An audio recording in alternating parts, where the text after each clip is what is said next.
start with the news from the beginning of this week on the DCI investigation, revelations there being potential misconduct with the investigation. I guess your just initial thoughts on what happened there?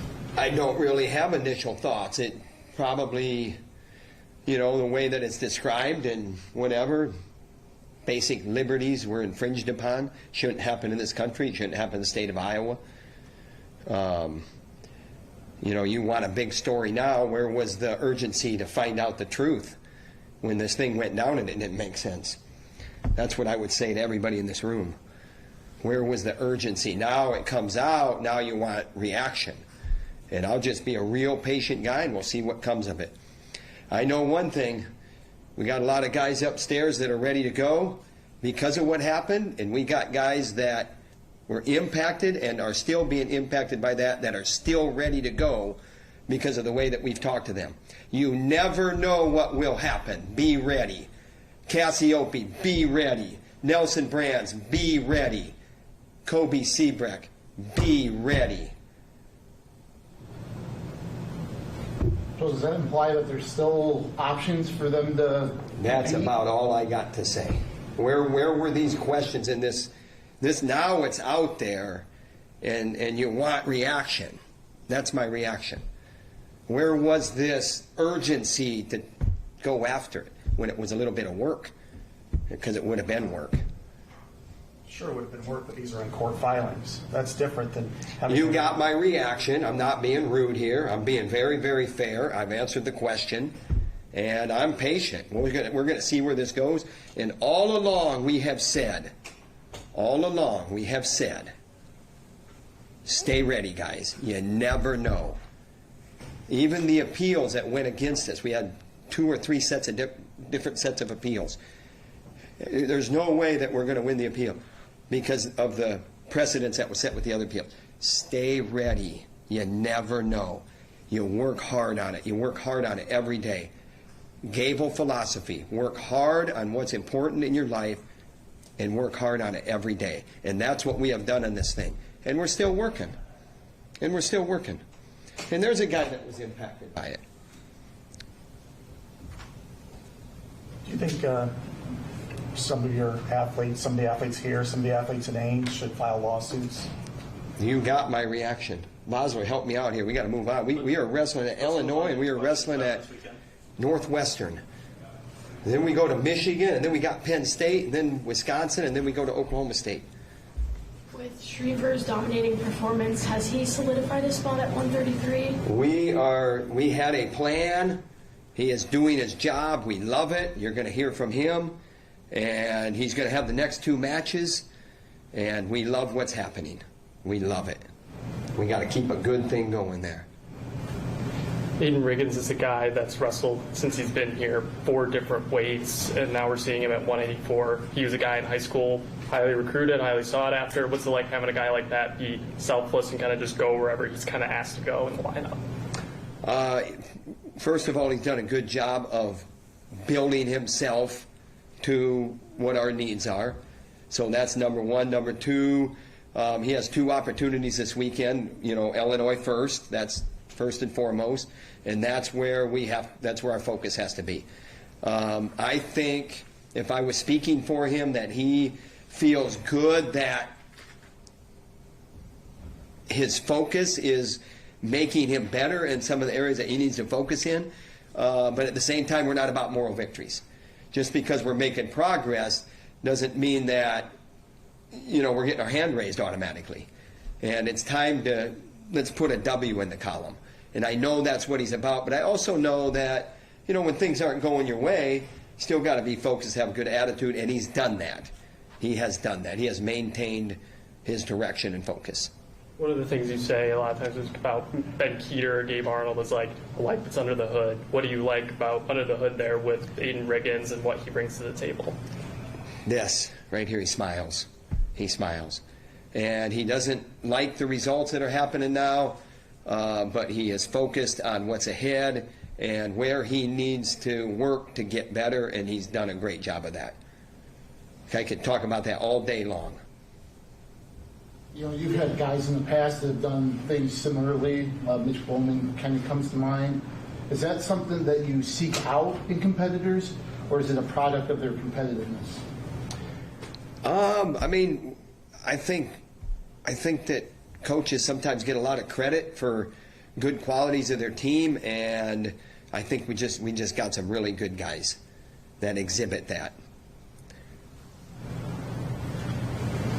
Is his biggest gains going to be getting stronger, or is it more technique for him to start getting those W's that you mentioned? You're talking Riggins? Riggins, yeah. Sorry. Well, he's here now, so he'll answer those questions. But I will say that his resiliency in the department of the areas that he knows that he needs to work on, that focus is there.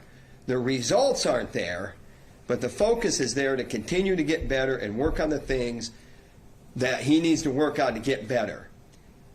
Doesn't mean that he's okay with the results. Doesn't mean that we're okay with the results.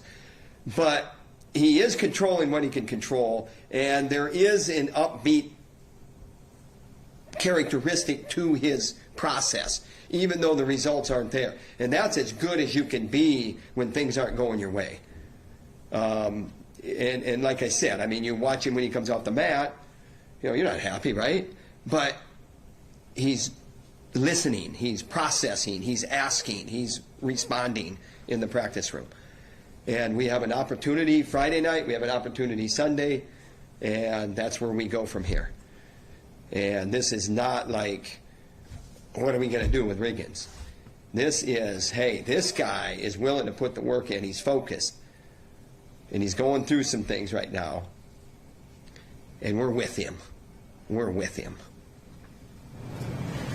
At 174, Illinois, Edmund Root's a pretty talented guy. I mean, Patrick Kennedy's been working his way back since that little minor knee surgery and kind of just getting more acquainted. I mean, what are you looking for out of him in that match as he goes forward? Just keep doing what Patrick Kennedy does best and have a blast out there, be relaxed, and be the best Patrick Kennedy you can be.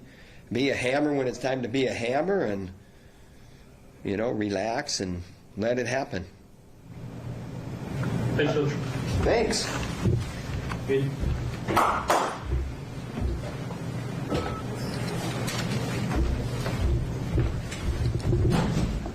Questions for Ian Riggins? Aiden, your move to 184, was that a product of you approaching the coaches saying that you were willing to make the move, or did they come to you saying we have a need, we want you to move up? I'd say a little bit of both. I mean, obviously we need someone to wrestle there and step up, and also I feel I can be the man there as long as I'm doing my job and controlling what I can control and making sure I'm fixing areas where I need to get better and doing those things. So as long as I'm doing that and as long as I'm getting better, then I can fill that once I'm getting better there. What would you say with, you know, perfect circumstances, what would be your natural weight, and what do you normally weigh in when, you know, you have a duel at 184? Perfect circumstances, I'd like to cut a little bit to get to 184 because that'd be ideal, making sure I'm strong and at weight. But, I mean, just building right now, making sure I'm lifting, getting my lifts in, getting stronger, and as long as I'm focusing on my technique too, making sure I'm fixing the areas where I can control and making sure like I'm getting my angles in those matches where I'm wrestling these bigger guys, making sure I'm trying to get them tired. Like, I got to do what I can do for right now. I mean, I'm not there yet, but obviously I'm working to get there. So. What are those things that the coaching staff's kind of telling you right now as you work through this and you're trying to grind your way back, that you're specifically like, hey, here's where we want you to try and focus on getting better right now? Just moving around the mat, making sure I'm using my speed against these bigger guys. I mean, it's not even that they're bigger guys. I mean, I know that I can do what I can do out there. I know what I'm capable of. It's just a matter of me doing it and me fixing what I have to do to get to that situation where I know I can score. But just focusing on the little details. I know I'm getting better. I see myself getting better each time out. It's just I'm not seeing the W's yet, seeing those wins.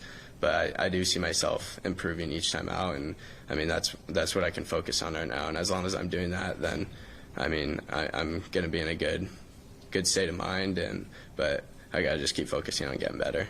When you were a junior and senior in high school, those were 2 undefeated seasons for you. You were a 2-time state champion, and then you get here, and it's kind of like, you know, you reach the next stage, and it's tough. I mean, how's it been just acclimating to the next level, and what have you kind of learned about yourself in that time as you navigate it?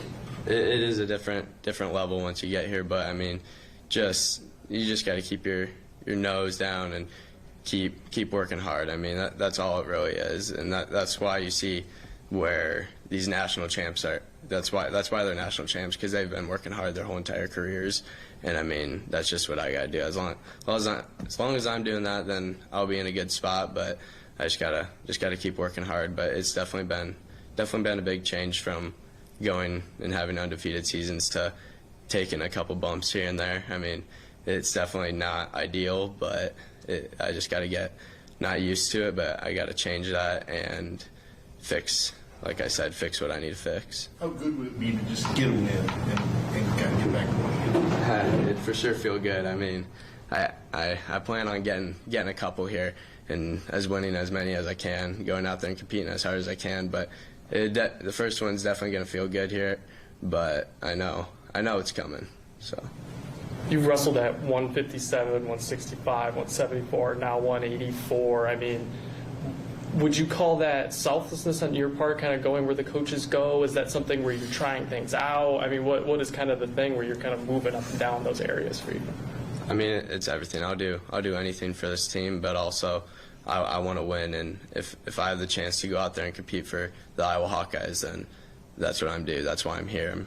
I'm here to win, and I'm gonna go out there and give it my all every single time. So whenever I have the chance to step out on the mat, I gotta give it my all. I can't back down from whoever it is, no matter what weight it is.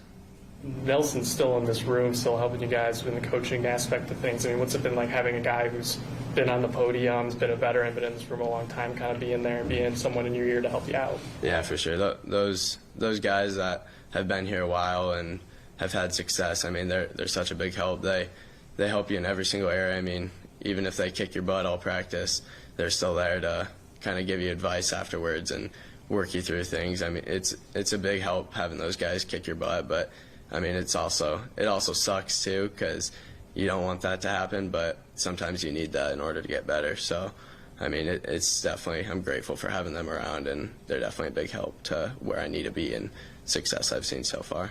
Is there anybody specifically that you train with on a regular basis, and is there anything that you've changed wrestling at 184 as far as your technique or anything, wrestling a different style compared to a lower weight? I'd say I wrestle a fair amount of everybody, but I mean, wrestling at 184, it's definitely, I got to pick and choose where I'm shooting, where I'm attacking, and I've got to be smart. I can't go out there. It was a bad habit I had of just shooting to legs, I mean, and diving, and I can't do that here. Otherwise, I'm going to get scored on, and I'm going to pay the price. And so I got to pick and choose. I got to be smart of when I shoot and when I'm down blocking, stuff like that. I can't go out there and fire. But it's what I want to do, but I just got to create those opportunities. I got to make my opponents do what I want them to do, and it's just me forcing my will upon them and being smart at the same time. When you're wrestling somebody at different weights up and down, can you tell the difference in weight when you're wrestling that person? Like, just 10 pounds sounds like not much, but you know, if you're wrestling somebody who's 174 versus somebody 184, could you feel that extra weight? I mean, it just depends on the wrestler, I guess. It's hard to say sometimes, but I mean, there's obviously guys who are really strong, like in some positions than others, but I mean, it just depends on the wrestler, really. It's not something I can usually gauge right away. One more.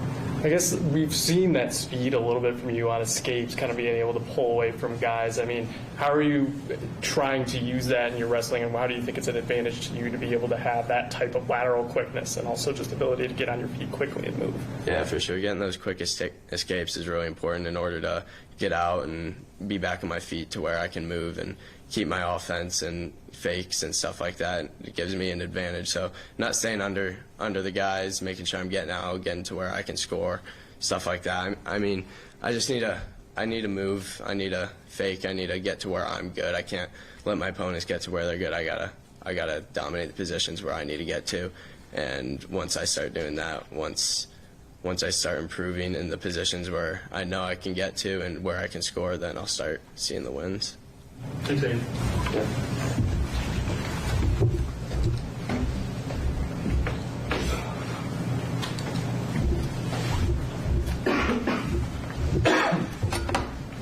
Questions for Colin Schubert? I guess to start, Colin, I mean, you were one of the guys that was affected in this gambling issue. To see the news that was coming out on the weekend, I mean, how frustrating is that for you to see this kind of revelation starting to come out allegedly at this point? I mean, I don't really know if it's frustration or what, but all I know is that I served what I had to do. I did what I had to do, and I have a match Friday and a match Sunday, and everything else is kind of on the back burner. So I'm focused on that. I don't really care about the other stuff. I dealt with it, and now I'm getting ready for Illinois. So, Are you paying attention at all, or have you read any of the court stuff the last few days? I mean, obviously I've seen it, but I'm not really paying much attention to it now. Like I said, I served my time, I did whatever, and now I'm getting ready to wrestle. So that's what my focus is. When we talked to you after the Columbia duel, when we had kind of discussed this, you had mentioned how that experience had really helped you learn about yourself and become a better wrestler about yourself. Now that you've gotten back onto the mat, you're starting to have some success here in the last couple matches. I mean, how gratifying is it for you to kind of be back out there now at this point? Yeah, I mean, obviously I love being back out on the mat. I love competing. That's what I do. So each time out, I'm thankful to be out there. Each time out's another opportunity, so I just look forward to maximizing that each time. So that's kind of what I have to say. I'm grateful for every opportunity, for sure. In that room, I mean, right now, you, Kale, Teskey, I mean, you guys are all kind of getting your opportunities right now to prove yourself. I guess, what is it that you're trying to show when you're on the mat right now that you can be the guy at 133?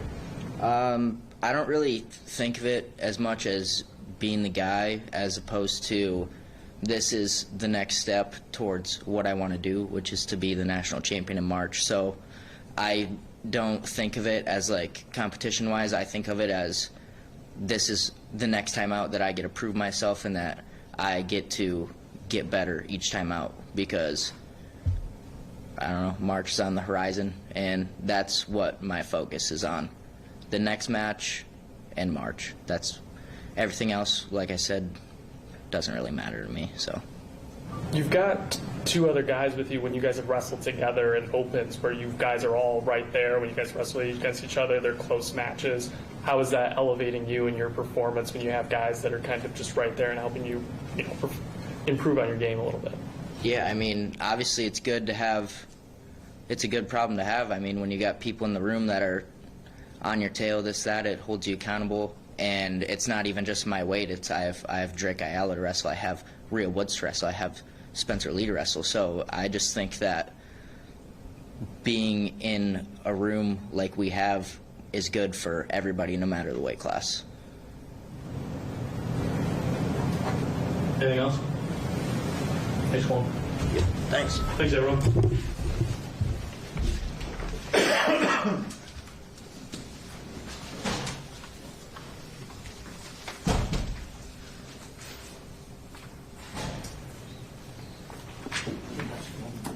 Yeah.